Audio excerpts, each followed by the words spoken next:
capítulo 2.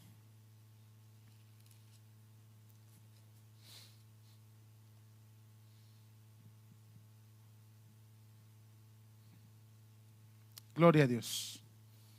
Versículo 8. Apocalipsis capítulo 2, versículo 8. ¿Lo tenemos?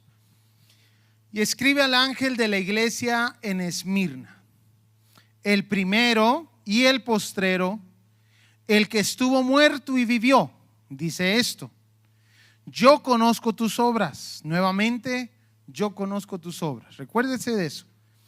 Y tu tribulación y tu pobreza, pero tú eres rico. Y la blasfemia de los que se dicen ser judíos y no lo son, sino sinagoga de Satanás. Qué tremendo eso, mire. No temas en nada lo que vas a padecer. He aquí, el diablo echará a algunos de vosotros en la cárcel para que seáis probados, y tendréis tribulación por 10 días. Sé fiel hasta la muerte, y yo te daré la corona de vida. El que tiene oído, oiga lo que el Espíritu dice a las iglesias. El que venciere no sufrirá daño de la segunda muerte. Incline su rostro. Padre, ahora venimos delante de ti a pedirte, Señor mi Dios, que esta palabra edifique nuestras vidas. Háblanos, Señor amado. Queremos escuchar tu voz. En el nombre poderoso de Jesús, hoy queremos indagar en tu palabra y aprender un poco más de ella. En el nombre de Jesús. Amén y amén. Hermanos, aquí ahora le está hablando a la iglesia de Esmirna. La semana pasada vimos, hermanos, la carta a la iglesia de Éfeso, pero ahora, hermanos, está hablando a la iglesia de Esmirna. Y esta palabrita Esmirna, para los que están apuntando, Esmirna significa amargura. Es interesante, hermanos, de que el nombre de esta iglesia es amargura. Y que a esta iglesia, hermanos, a esta iglesia le están diciendo que el diablo los va a zarandear, que el diablo los va a echar, hermanos, a la cárcel y van a ser probados y tendréis tribulación. Y es interesante también que le dice el Señor a esta iglesia de que sufran hasta la muerte. ¿Se da cuenta lo que dice? ¿Dónde está eso? Aquí, el versículo 10. Mire lo que dice: sé fiel hasta la muerte, y yo te daré la corona de la vida. Qué interesante que todo esto se junta en una carta. Es la carta a la iglesia de Esmirna, y el nombre Esmirna significa amargura. Y le están diciendo que sea fiel hasta la muerte. O sea, que va a ser una iglesia, hermanos, que va a sufrir mucho. Hoy vamos a entender un poco más de esto, cuánto va a sufrir esta iglesia o cuánto sufrió esta iglesia. Habíamos hablado, hermanos, acerca de los distintos mensajes, y quiero dar un pequeño repaso. Habíamos hablado, hermanos, de que cada carta significa también un tipo de cristiano. Y en esta ocasión, hermanos, hablan acerca del cristiano sufrido, el cristiano que está en tribulación, el cristiano que probablemente está siendo perseguido o está en escasez, el cristiano en prueba. De eso habla esta carta. Y, hermanos, no solamente habla acerca del tipo de cristiano, sino que también el periodo de Esmirna. El periodo de Esmirna, los teólogos creen que fue del año 64 al año 313. Interesantemente dice que los van a meter a la cárcel por 10 días. ¿Y sabe qué pasó en el periodo de Esmirna? Hubieron 10 periodos de sufrimiento. El último fue el peor. Hubieron 10 emperadores que causaron una amargura en los cristianos de esos días. Usted va a ver todo lo que ocurrió. Es impresionante, hermanos, cómo podía alguien llamarse cristiano en estos tiempos. En estos tiempos del período de Esmirna. Entonces, hermanos, démonos cuenta, hermanos, de que tiene un mensaje para nosotros el día de hoy, pero también tenía un mensaje para ellos. y también era una profecía para el período que iba a venir, que es llamado el período de Esmirna. Ahora, habíamos hablado también, hermanos, de que a cada período el Señor se le presentaba a la iglesia de distinta manera. A la primera se le presenta como el que tiene las 7 estrellas y los 7 candeleros. Y hablamos, hermanos, acerca de que esto significaba de que el Señor sabe perfectamente cuántos siervos son de Él y cuántas iglesias son de Él. Amén. Hablamos también, hermanos, de que esto también, recuérdese que es el Señor el que camina en los candeleros. Amén. Es el Señor el que camina en las iglesias. Pero a esta iglesia de Esmirna, hermanos, mire cómo se le presenta. Imagínese, hermano, que a las otras iglesias se le presentaba de esa manera, porque era el mensaje que le quería llevar a esa iglesia. ¿Qué agarra usted del mensaje que le está dando el Señor a esta iglesia? ¿Será que muchos de ellos iban a morir? Sí, hermano. Por eso es de que el Señor se le presenta: hey, recuérdate, muchos de ustedes van a morir, pero recuérdate que yo soy el que estuve muerto y vivió. Entonces, hermanos, a esta iglesia se le presenta como a alguien que estuvo muerto y vivió. A las otras iglesias no. A las otras iglesias fue de distinta manera, cada una de ellas. Pero a esta, hermanos, en particular se le presenta como a alguien que sufrió, murió y vivió. Amén. Es relacionado con el mensaje que tiene para esa iglesia. Entonces preguntémonos ahora, ¿quién era Esmirna? ¿Quién era esta ciudad? Esta ciudad de Esmirna, hermanos, es una ciudad de gran riqueza y activo comercio. En ese entonces había una numerosa población judía. Esmirna nuevamente significa amarga o sufrimiento. Esos dos significados tiene. Es una ciudad del Asia Menor. El día de hoy, hermanos, está en Turquía. Amén. Las 7 iglesias, todas las 7 iglesias están en Turquía el día de hoy. Por supuesto, solamente una de ellas existe el día de hoy. Las otras han quedado bajo ruinas. Reconstruida por Alejandro Magno o alguno de sus generales, se convirtió en una ciudad muy rica, compitiendo con Éfeso y Pérgamo por el título de primera ciudad de Asia. Había un templo construido para la adoración de la diosa de Roma, la diosa Roma. O sea, hermanos, que aquí en Esmirna, la razón por la cual el Señor Jesús le dice, porque hay unos ahí en medio de ti que dicen ser judíos, pero ¿qué dice que son? Sinagoga de Satanás.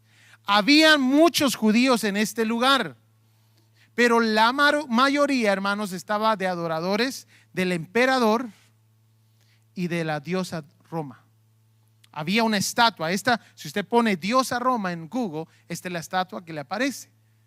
Era muy probable, hermanos, no sé, esto es lo que aparece ahí en Google. Era muy probable la figura, la estatua que se había hecho acerca de la diosa Roma. Pero no solamente hacían eso, hermanos, sino que en esta ciudad adoraban al emperador. Imagínense, hermano. Es como que aquí en Chicago, hermanos, se adorara a Obama y se le hiciera una estatua y usted mirara gentío de personas arrodillándose hacia esa estatua. Así ocurría ahí en Esmirna. Entonces no es casualidad que el Señor les dice: allá hay la sinagoga de Satanás.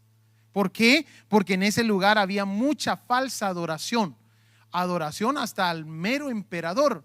¿Y qué era lo que ocurría, hermanos? Como los cristianos de ese entonces no adoraban lo que esa ciudad adoraba, ¿qué pasaba? Los atacaban. Hacían grandes persecuciones contra los cristianos, hermanos. Ellos mismos construyeron, este pueblo de Esmirna construyó un templo solo para el emperador, hermanos, para la adoración al emperador de ese entonces. Mire por favor qué era lo que pasaba con los cristianos. Como los cristianos no adoraban todo lo que esta ciudad adoraba, entonces eran perseguidos y los cristianos eran considerados traidores. Era muy difícil en ese entonces, en esa ciudad, ser cristiano, hermano. Muy difícil. En algún momento de la historia, hermanos, en la cual estamos ahorita, usted se va a dar cuenta cómo, hermanos, comienza una persecución masiva a los cristianos aquí en Estados Unidos. En México ya hay, en otros países ya hay. Pero hermanos, aquí en los Estados Unidos, créame, hermano, de que van a venir tiempos muy difíciles. Tiempos, hermanos, donde usted cree de que es coincidencia que la palabra de Dios ya no se puede leer en las escuelas, ya no se puede orar en las escuelas. Hermanos, solamente se está preparando las cosas que vienen. Y entonces, hermanos, en este entonces, en Esmirna, se consideraban a los cristianos traidores. Estos cristianos que vivían en Esmirna perdían sus trabajos. Perdían sus trabajos. Aparte de eso, perdían sus posesiones. Ellos no podían ser dueños de las cosas porque eran traidores de la nación o del lugar, de la comunidad, como quiera ponerle. Perdían sus vidas. Hubo una persecución masiva de cristianos en ese entonces, hermanos, y muchos de ellos fallecieron. Mire, yo tengo aquí unas cifras, déjeme ver si las encuentro. Yo tengo unas cifras aquí de cómo fue. Déjeme ver. Aquí está. Mire, esta ciudad existe ahora y tiene aproximadamente como 250,000 habitantes. Pero en el año 160 comenzó una persecución masiva de cristianos en esta ciudad. En los primeros años murió un grupo de 1,500 cristianos y después otro de 800 cristianos. ¿Cuántos cristianos en total? 2,300. ¿Se puede imaginar? ¿Sabe usted que hasta el día de hoy, hermanos, en Turquía ha sido muy difícil que entre el evangelio? Inclusive, hermanos, el Señor me dio el privilegio a mí de ir a Turquía hace unos años, y hermanos, en este país de Turquía, las mega iglesias, ¿sabe cuánta gente son? Nosotros ahorita, hermanos, si fuéramos todo el grupito de aquí de la iglesia, no el del domingo, si fuéramos todos para allá, ¿sabe qué? Nosotros somos 2 mega iglesias allá en Turquía. La mega iglesia en Turquía es de 50 miembros aproximadamente. Una mega iglesia. Las iglesias regulares son de 3 personas. 3, 4, 5. Lo más que un pastor exitoso pueda llegar allá son 10 personas. El pastor que yo fui a ver tiene muchos años allá y vive allá. Es mexicano él, muy, muy bueno. Y aprendió, y todos sus hijos hablan el lenguaje. Y él me decía, ¿sabes por qué, pastor, las iglesias aquí no permanecen? Porque los misioneros vienen por 2, 3 años. Y solamente para que un turco te meta en la casa como alguien que se siente a su mesa, tienen que pasar aproximadamente 10 años para que el turco permita que tú te vengas a sentar a la mesa a comer con ellos. La cultura de ellos es muy cerrada, hermanos, muy cerrada. Nosotros, hermanos, apenas nos conocemos y, hermano, véngase aquí a comer a la casa unos taquitos de vegetales porque estamos en ayuno. Amén. Allá no, hermanos. Allá dura mucho tiempo para que te inviten y puedas tú convivir con ellos como que fuéramos familia. Y entonces por eso es de que ha sido muy exitoso. Y él tiene un ministerio muy bonito, pero él tiene una iglesia cerca de 50 personas. Y es una mega iglesia. Yo me recuerdo cuando llegábamos, hermanos, nos fuimos a tomar café con misioneros. Él nos invitaba a que llegáramos a conocer misioneros. Y los misioneros, ¿saben cómo estaban? Volteando a ver todos lados, que no los estuvieran viendo a hablar con alguien de otro país. Hermanos, estaban pendientes en todo momento, porque en Turquía hasta el día de hoy, hermanos, ha sido muy difícil que el evangelio entre. Esta iglesia estaba ahí en Turquía. Y mire entonces lo que dice la carta. Habla varias cositas. Capítulo 2, versículo 8. En primero ya dijimos de que le habla a la iglesia de Esmirna, que es una iglesia sufrida o amargada, es la palabra que significa. Y le habla que Él es el primero y el postrero y el que estuvo muerto y vivió. Y le habla, hermanos, acerca de que el Señor conoce no solamente sus obras, conoce, hermanos, su tribulación y conoce su pobreza. Ahora, esta palabra pobreza viene del griego tocheia, que significa, de una raíz que significa agacharse. O sea, lo que está diciendo el Señor es: yo conozco tu condición, que vives como alguien que está agachado. Agacharse, de ahí viene la palabra pobreza. Y hermano, le está diciendo, esta palabra también significa pobreza, destitución, indigencia. Y el Señor la usa en varios versículos bíblicos. No voy a mencionar los versos, pero eso es lo que esa palabra significa. Y la blasfemia de los que se dicen ser judíos y no lo son, sino sinagoga de Satanás. Es interesante porque esto significa que bajo la influencia de los judíos fue enjuiciado Policarpo. Esa es una de las historias que hay de esta ciudad. Los judíos, hermanos, eran muchos de ellos los que perseguían al mismo cristianismo, haciendo barbaridades con ellos. Puntos importantes: no temas lo que vas a padecer. Es una de las cosas que el Señor le dice a esta iglesia. No temas lo que vas a padecer. Segundo punto.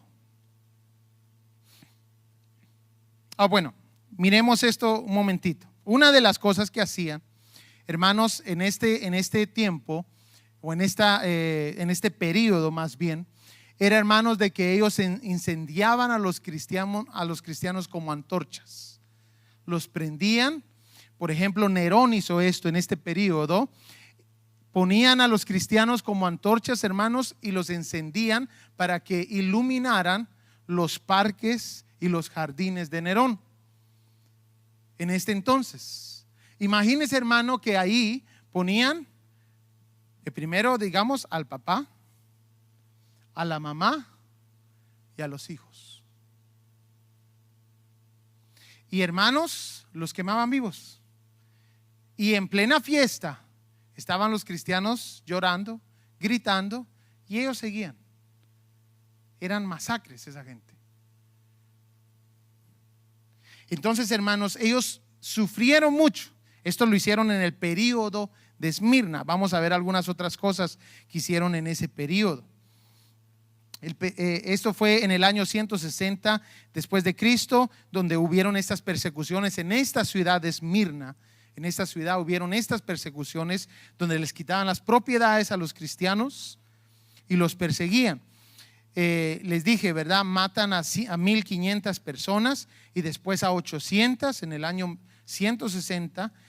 Mataron aproximadamente 2300 cristianos solamente en esta ciudad. Solamente en esta ciudad. Ese es el periodo de Esmirna. Ahora, ¿entendemos ahora por qué se llama Esmirna esta iglesia? Porque está hablando, hermanos, del sufrimiento que iba a pasar esta iglesia. Y del sufrimiento que muchas veces, mire, aquí hay todo tipo de cristianos, todo tipo.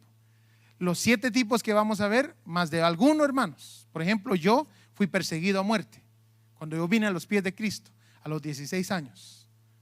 Fui perseguido a muerte. Más de algunos, hermanos, está siendo perseguido. Tal vez no aquí, pero en línea que nos están viendo. Más de alguno está pasando una situación muy difícil. Entonces el Señor le habla a cada tipo de cristiano. En este entonces estamos viendo el cristiano sufrido, el cristiano perseguido. Vamos a saltearnos un poquito y quiero que miremos, por favor, el periodo de Esmirna. El periodo de Esmirna comenzó aproximadamente en el año 64, es el segundo periodo de la iglesia, y terminó cerca del año 313. La verdad es que debería de haber sido más pequeño ese periodo. Fue un periodo de 10 emperadores. Estos 10 días que dicen aquí que va a pasar sufrimiento, se relaciona con proféticamente 10 periodos, 10 emperadores que iban a hacer sufrir a la iglesia cristiana del periodo del 64 al 313. 10 días de persecución, 10 periodos de persecución. En este periodo, hermanos, metían a los cristianos ¿cómo se llaman estos? A los estadios, perdón.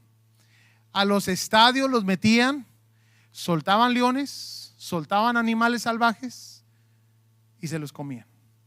Yo vi, hermanos, un video, estaba buscando qué video le ponía el día de hoy. Encontré uno, pero está muy feo, está muy fuerte. Dije, no, los hermanos ya no van a querer venir a la escuela bíblica. Hermanos, en este periodo no solamente se colgaban los cristianos como antorchas, sino que también, hermanos, metían a los cristianos a los estadios. Y era el show, imagínense, hermano, era el show del momento, cómo iban a devorar los leones a estos cristianos. ¿Por qué había tanto odio hacia estos cristianos? Porque estos cristianos, hermanos, no creían las mismas cosas que ellos.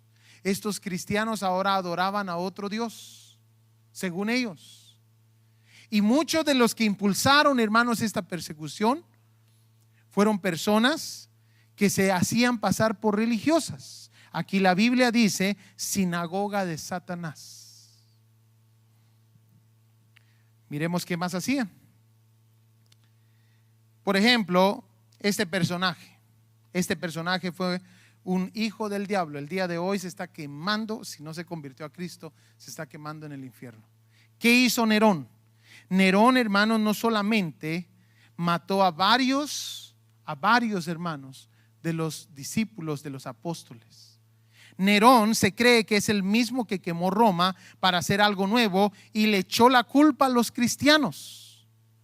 Fue aquí cuando hizo matar a gran cantidad de cristianos. Los llevó a la prisión, incendiaba a los cristianos como antorchas para iluminar sus jardines. La tradición dice que Pedro fue crucificado bajo el reinado de Nerón. También dice que Pablo fue decapitado bajo Nerón. Él se deleitaba en ser tratado como Dios, y él iba a quitar a todo alrededor que se decía ser Dios. Como el griego es un idioma alfanumérico, los muchos cristianos de ese tiempo interpretaban el 666 con Nerón César en griego. Es lo que ellos creían. Pero aparte de Nerón, hermanos, que fue un malvado, que hizo grandes desastres, hermanos, en el cristianismo, mató a muchos cristianos colgándolos como antorchas. Pero aparte de eso, hermanos, crucificó a varios cristianos. Uno de ellos, hermano, Pedro.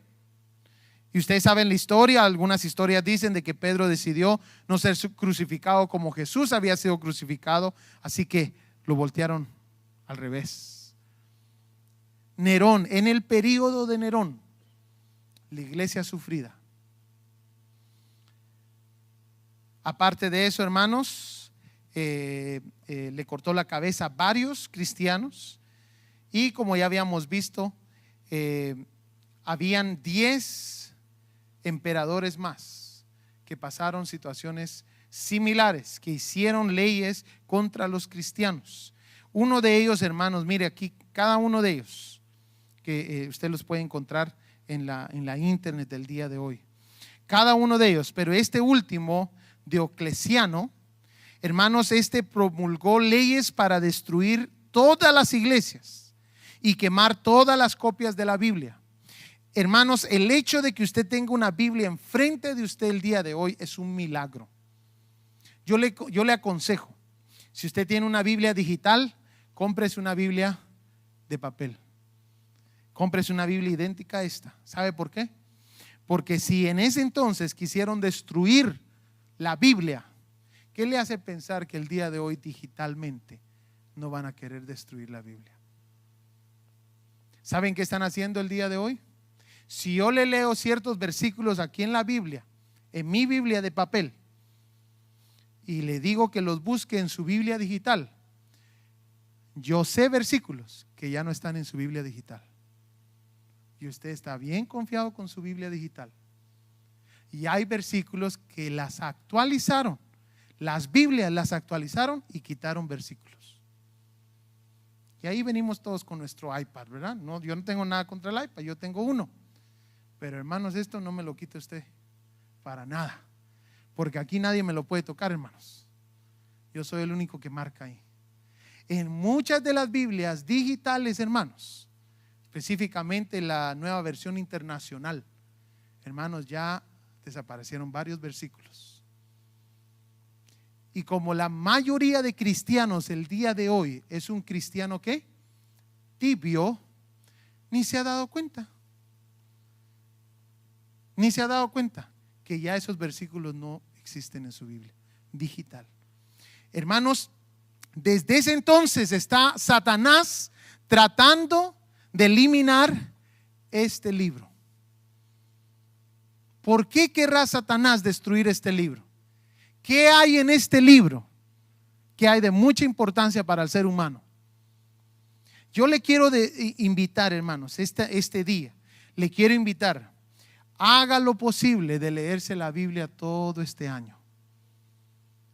Yo puse ahí en la internet, puse varios planes de lectura bíblica.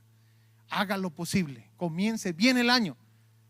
Ya estamos en el día 2, hoy en la noche puede comenzar. ¿Por qué, hermano?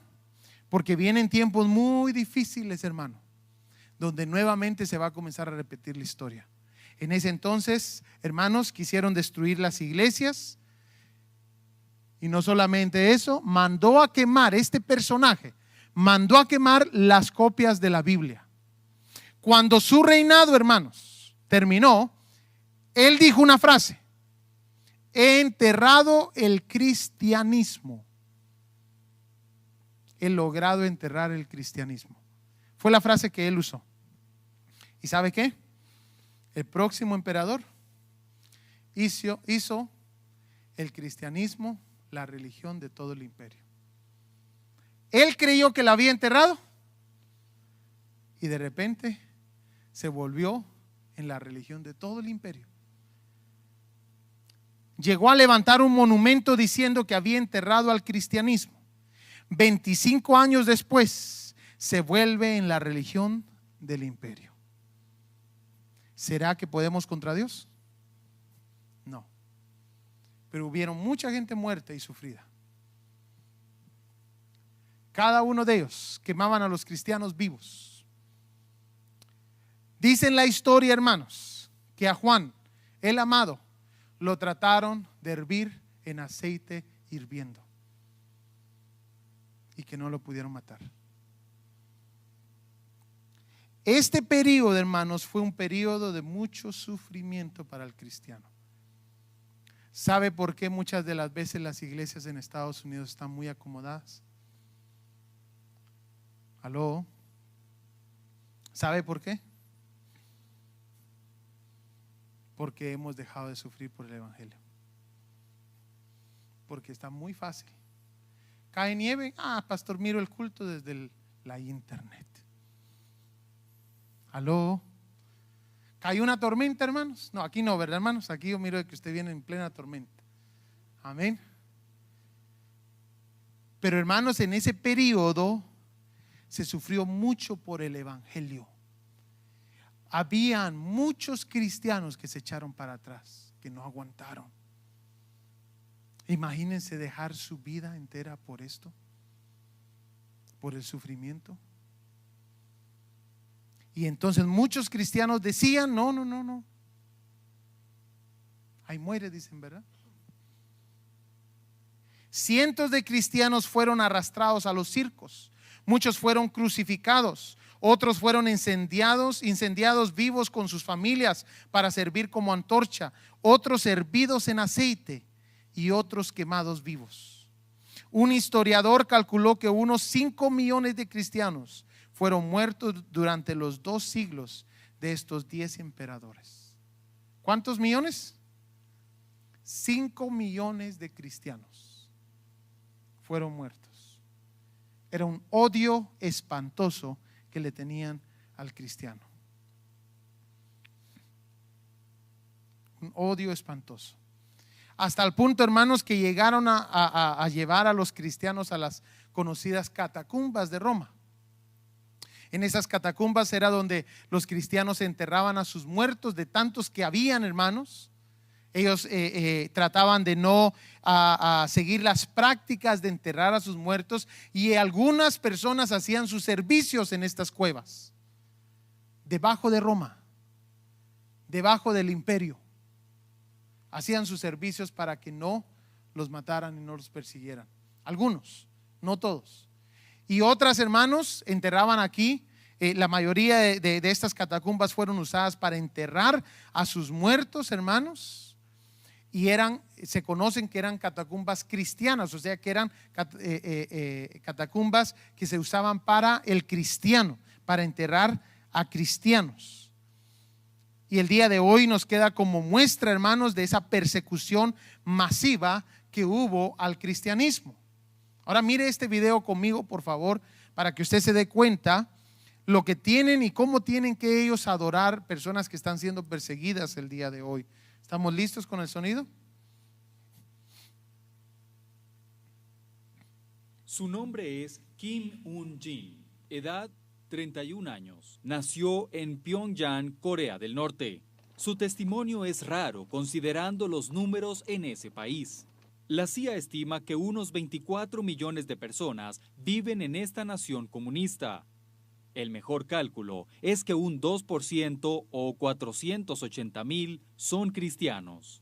Solo un puñado de ellos ha escapado del brutal régimen y viven para contar su historia. Kim Un-jin es una de ellos. Al crecer, las autoridades me dijeron que no había Dios en este mundo. En cambio, nos ordenaron adorar a Kim Il-sung y a Kim Jong-il, los líderes del país. La libertad religiosa se garantiza en la Constitución norcoreana, pero en la realidad no se respeta. ¿Cómo era ser creyente en Corea del Norte? Nos reuníamos los sábados en la noche. Mi familia se reunía en el cuarto de atrás de nuestro pequeño apartamento. Debíamos ser silenciosos, susurrábamos al orar y leíamos la Biblia. A veces nos cubríamos para reducir el ruido. Al crecer, escuchó historias sobre cómo Pyongyang antes era conocida como la Jerusalén Oriental. En 1945, 13% de la población era cristiana. La ciudad era el centro del cristianismo en la península coreana. Medio siglo después, la fe de Kim la convirtió en un blanco. Mis padres a menudo me pedían que estuviera fuera del apartamento para ver que no viniera nadie mientras la familia oraba adentro. Nadie podía saber lo que pasaba. Con el tiempo, las reuniones crecieron e incluían a amigos y otros familiares. Teníamos una Biblia en casa. Mi abuela, quien era una creyente de los tiempos del Imperio japonés, tenía una Biblia china. Ella tradujo la Biblia al coreano a mano en pedazos de papel. Así leíamos la Biblia, hallábamos fortaleza en esas páginas. Pero pronto las autoridades descubrieron que su padre era un creyente secreto. Mi padre era sastre en el pueblo y la policía sospechó que algo sucedía. Creemos que pusieron micrófonos secretos en la tienda y en su ropa. En 1994, la policía descubrió que el padre de Kim operaba una iglesia subterránea, así que allanaron su casa, lo arrestaron junto con un tío y ambos probablemente acabaron en uno de los campos de trabajos forzados de Norcorea. ¿Recuerdas ese día? Cuando mi padre fue arrestado, yo estaba en la escuela, nunca lo olvidaré. Él me abrazó antes de irme y como todos los demás días me recordó ser precavida. Cada mañana a la mesa del desayuno él nos decía que un día vendría el gobierno y nos arrestaría por ser cristianos. Él nos advertía el precio que tendríamos que pagar por nuestra fe. Recuerdo que él decía a menudo que aunque enfrentara a la muerte, seguiría a Jesús. Unas 200,000 personas son mantenidas en campos para prisioneros políticos. Unos 30,000 de ellos son cristianos. El régimen es rutinariamente citado por violaciones a los derechos humanos. Wong Jae-chun es profesor de leyes en Corea del Sur. Son tratados como criminales, especialmente como terroristas, y son juzgados basados en crímenes de seguridad nacional. Este video obtenido por CBN News supuestamente muestra la ejecución de cristianos norcoreanos. Los que no quieran ver, por favor, cierren los ojos.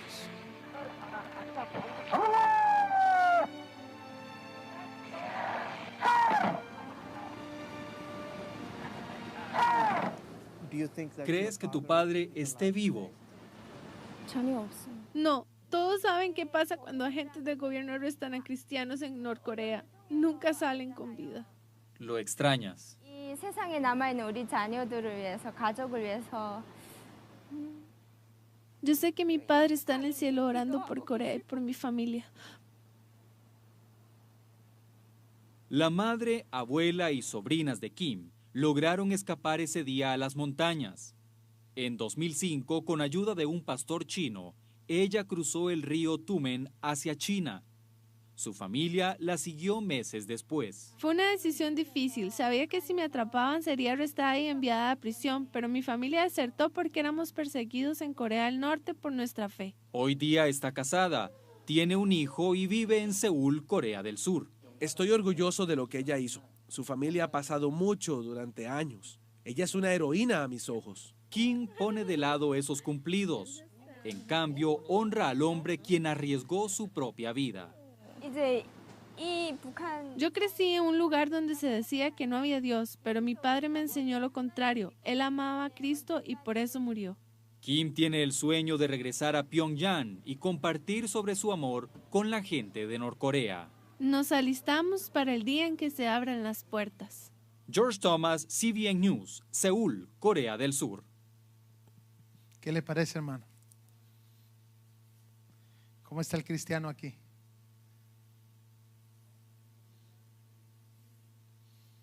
Bien cómodo, ¿verdad? Por eso, hermanos, es tan necesario que nosotros hagamos el trabajo en esta ciudad. Dios nos ha puesto aquí para llevar el evangelio. Nosotros no nos están persiguiendo, hermanos. Las luchas y las dificultades que tenemos, hermanos, a veces son monetarias, pero Dios nos ha dicho: siempre voy a estar contigo, siempre te voy a proveer. Las luchas y necesidades que tenemos a veces nosotros, hermanos, muchas de las veces solamente se arregla con una pequeña oración. Ellos tienen problemas grandes, hermano. Problemas donde miran la mano de Dios impresionantemente. Yo vi lo que hay en Turquía. Yo sé lo que es eso. A las 6 de la mañana, 5 o 6 de la mañana, hay un gran ruido, hermanos, en toda Turquía, porque les anuncian a los musulmanes que tienen que orar. A las 12 del mediodía le pueden estar atendiendo, sirviéndole su hot dog. ¿Y sabe qué? Suena otra vez esas palabras. Horrible. Usted lo puede ver en la internet. Parece algo tenebroso lo que sacan en esas palabras. Tienen bocinas por todos lados y les dicen a los musulmanes: es tiempo de orar. Y todos le pueden estar sirviendo su hot dog, dejan todo a un lado y se postran a orar. Y otra vez a las 6 de la tarde. Todos los días, hermano. Todos los días. Entonces, hermanos, ¿cuál es el mensaje al cristiano del día de hoy? Es importante, hermanos, que nosotros nos demos cuenta, una de ellas, hermanos, de que el Señor está con nosotros. Y aunque estemos pasando tribulación, aunque estemos pasando momentos difíciles, es importante que tú sepas, hermano, que si el Señor no dejó a muchos cristianos de este tiempo, no nos va a dejar a nosotros. Y aún, hermano, aunque tengamos que sufrir muerte, tenemos que tener nuestra fe como la de esa gente. Mire la fe de esa gente. Decidía dar todo, su vida entera, por Jesucristo. Y la pregunta que te tengo el día de hoy es: ¿estás decidido tú a dar toda tu vida por Jesucristo? Y si estás decidido, hermano, entonces démosla, evangelizando las calles de este lugar, hablando de Jesucristo a quien nosotros podamos.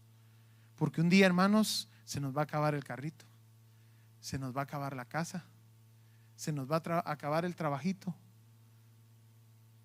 la ropita. ¿Y sabe qué va a quedar, hermano? Solamente lo que tú tienes adentro. Solamente eso va a quedar. Dice la palabra del Señor, en el versículo 11, el que tiene oído, oiga lo que el Espíritu dice a las iglesias.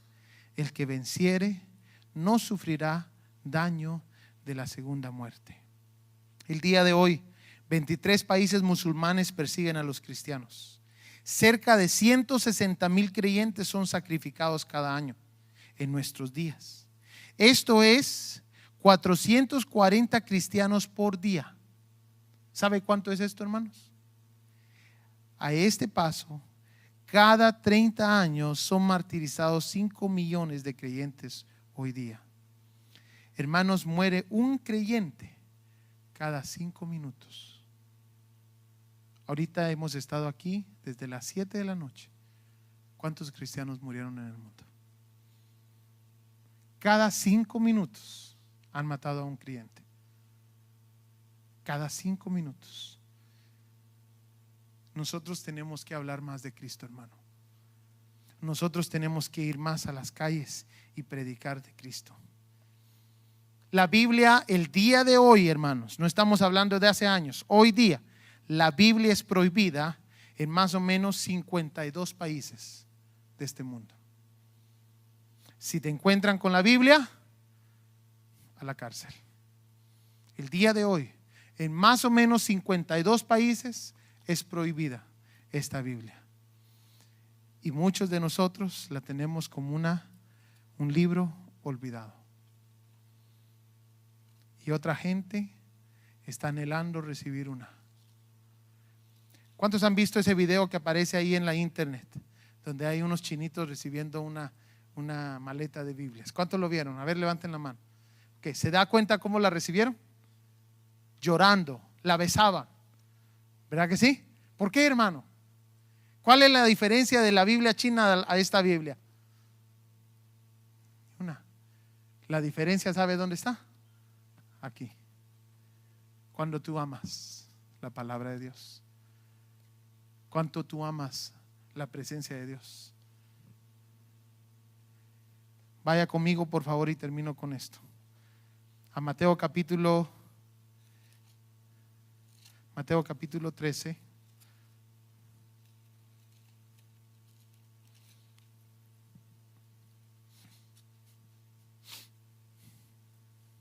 Versículo 24.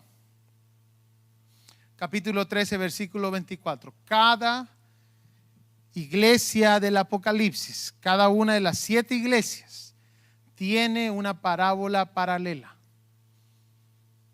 Cada una de ellas. Hay 7 parábolas en Mateo 13, hay 7 iglesias en Apocalipsis 2 y 3. 7 parábolas, 7 iglesias. Cada una de las parábolas es paralela a la iglesia. Leímos la semana pasada acerca de la iglesia de Éfeso. Esa va con la parábola del sembrador. ¿Se recuerda que habíamos hablado que habían evangelizado cuántos continentes? 3 continentes, ¿se recuerda? Esa es la parábola del sembrador. Es una parábola paralela a la iglesia de Éfeso. Ahorita vamos a leer la parábola paralela a la iglesia de Esmirna, que es la segunda parábola. Mire el capítulo 13, versículo 24. Le refirió otra parábola diciendo: el reino de los cielos es semejante a un hombre que sembró una buena semilla en su campo. Pero mientras dormía los hombres, vino su enemigo y sembró cizaña entre el trigo y se fue. Y cuando salió la hierba y dio fruto, entonces apareció también la cizaña. Y vinieron entonces los siervos del padre de la familia y le dijeron: Señor, ¿no sembraste buena semilla en tu campo? ¿De dónde pues tienes cizaña? Él les dijo: un enemigo ha hecho esto. Y los siervos le dijeron: ¿quieres pues que vayamos y la arranquemos? Él les dijo: no sea que al arrancar la cizaña arranquéis también con ella el trigo. Dejad crecer juntamente lo uno con el otro hasta la siega. Y al tiempo de la siega yo diré a los segadores: recoged primero la cizaña y atadle en manojos para quemarla, pero recoged el trigo en mi granero. Y usted se preguntará: ¿y qué tiene que ver eso con la iglesia de Esmirna? En el versículo 34 en adelante, del 36, perdón, al versículo 43, dan la explicación de la parábola del trigo y la cizaña. Y dice, hermanos, que el trigo son los hijos del reino y la cizaña son los que ponen el tropiezo a los hijos del reino. En la iglesia de Esmirna, usted se recuerda que iban caminando bien los cristianos y vinieron los hijos del diablo, la cizaña, y pusieron tropiezo. Y muchos cristianos retrocedieron, se echaron para atrás porque les pusieron tropiezo. ¿Cuál es la enseñanza para nosotros el día de hoy? La diferencia entre el trigo y la cizaña es una, en que el trigo produce frutos y la cizaña produce tropiezo. La cizaña no tiene fruto, el trigo sí. Es por eso, hermanos, tan importante que usted y yo produzcamos frutos. Porque si no producimos frutos, solo servimos de tropiezo. Es tan importante. Esa es la lección del día de hoy para nosotros. Queremos producir frutos, vayamos a evangelizar. Mostremos a Cristo por nuestras acciones. Hablemos como Cristo. Que nuestra actitud sea como Cristo. Esos son los frutos, hermano. Si nosotros no mostramos los frutos, solamente vamos a estarle haciendo hacia el hermano. Mire, hasta modelándole, ¿verdad? Tropiezo por aquí, por allá. Pero cuando tú decides, hermano, hablar como Cristo, tener la actitud de Cristo, hacer las obras de Cristo, hermano, tus frutos van a salir. ¿Y qué es lo que pasa? Entonces dice la palabra, hermanos, mire el versículo 41.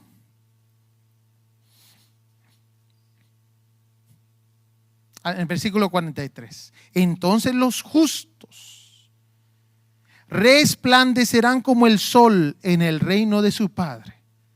El que tiene oídos para oír, oiga.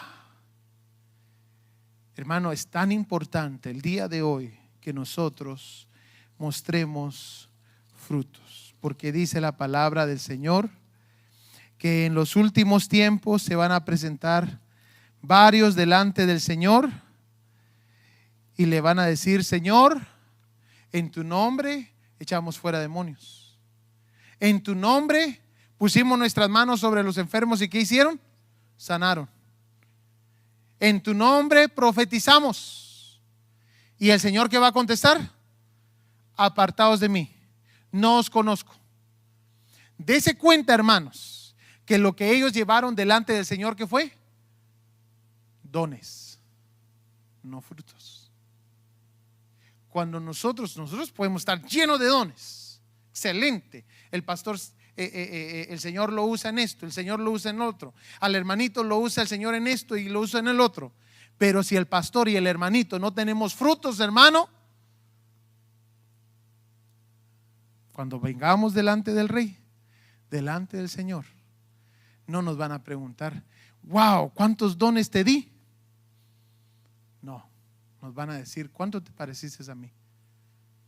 ¿Me visitaste en el hospital?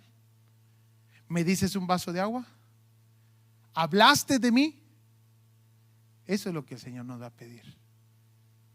¿Sabe por qué es tan impactante la vida de esos cristianos en Corea? ¿Sabe por qué, hermanos? Porque ellos están siendo pulidos día y noche. Ellos tienen que hablar con alguien más de Cristo en secreto, pero ellos aman la palabra.